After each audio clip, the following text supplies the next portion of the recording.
மக்கள் நீதி மய்யம் நிர்வாகி ஸ்னேகா என்பவர் மீது தாக்குதல் நடத்தப்பட்ட விவகாரத்தில் ஆட்டோ ஓட்டுநர் கைது செய்யப்பட்டிருக்கிறார்.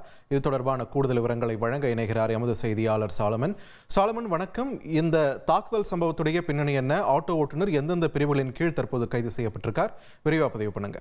மக்கள் நீதி மய்யம் கட்சியினோட பெண் நிர்வாகி ஸ்னேகா மோகன்தாஸ் இன்று மதியம் தனது தோழியுடன் ஆட்டோவில் பயணம் செய்திருக்கிறார். குறிப்பாக ஊபர் செயலி மூலமாக அவர் ஆட்டோவை புக் செய்த நிலையில அவர் அங்கிருந்து மாநில கல்லூரிக்கு பயணம் செய்து வந்திருக்கிறார். அப்போது ஆட்டோ பயணம் செய்த அந்த ஆட்டோ ஓட்டுநர் திடீரென மேப்பை ஆஃப் செய்து விட்டு அதன் பின்பாக அவர் பல இடங்கள்ல சுற்றியதாக கூறப்படுகிறது.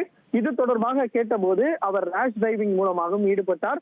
மேலும் தொடர்ச்சியாக ஸ்னேகாவை ஆபாசமாக பேசியும் அவர் தாக்குதலின் சம்பவத்திலும் ஈடுபட்டார். இதனால இருவருக்கும் இடையே வாக்குவாதம் முற்றி இவர்கள் இருவரும் மாறி மாறி தாக்குதல் சம்பவம் தொடர்பான வீடியோ காட்சிகள் சமூக வலைதளங்கள்ல வைரலாகி பெரும் அதிர்வலை ஏற்படுத்தியது. மேலும் ஆட்டோ ஓட்டுநர் தாக்கிய போது அங்க இருக்கக்கூடிய காவலர்கள் மற்றும் பொதுமக்கள் இணைந்து அந்த ஆட்டோ ஓட்டுநரை பிடித்து மயிலாப்பூர் காவல் நிலையத்துல சேர்த்தனர்.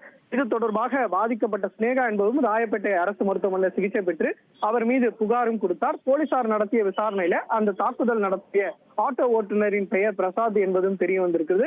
இவரை தற்போது மயிலாப்பூர் போலீசார் கைது செய்திருக்கிறார்கள். இவர் மீது 3 பிரிவின் கீழே வழக்கு பதிவானது செய்யப்பட்டிருக்கிறது. பெண் வன்கொடுமை தடுப்புச் சட்டம், ஆபாசமாக பேசுதல், தாக்குதல் உள்ளிட்ட 3 பிரிவின் கீழே வழக்கு பதிவு செய்த போலீசார் தற்போது மயிலாப்பூர் காவல் நிலையத்தில் வைத்து தீவிர விசாரணை மேற்கொண்டு வருகின்றனர். தீவிர விசாரணைக்கு பிறகு அவர் நீதிமன்றத்தில் ஆஜர்படுத்தப்பட்டு சிறையில் அடைக்கப்படுவார் எனவும் போலீசார் தரப்புல ஒரு தகவல் தெரிவிக்கப்பட்டிருக்கிறது.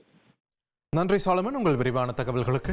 ட்ரெண்ட ஃப்ரெண்ட் ஆக்கிக்கோங்க. தந்தி டிவியின் சப்ஸ்கிரைபர்ஸ் அண்ட் ஃபாலோவர்ஸ் குடும்பத்துல நீங்களும் இணையுங்க.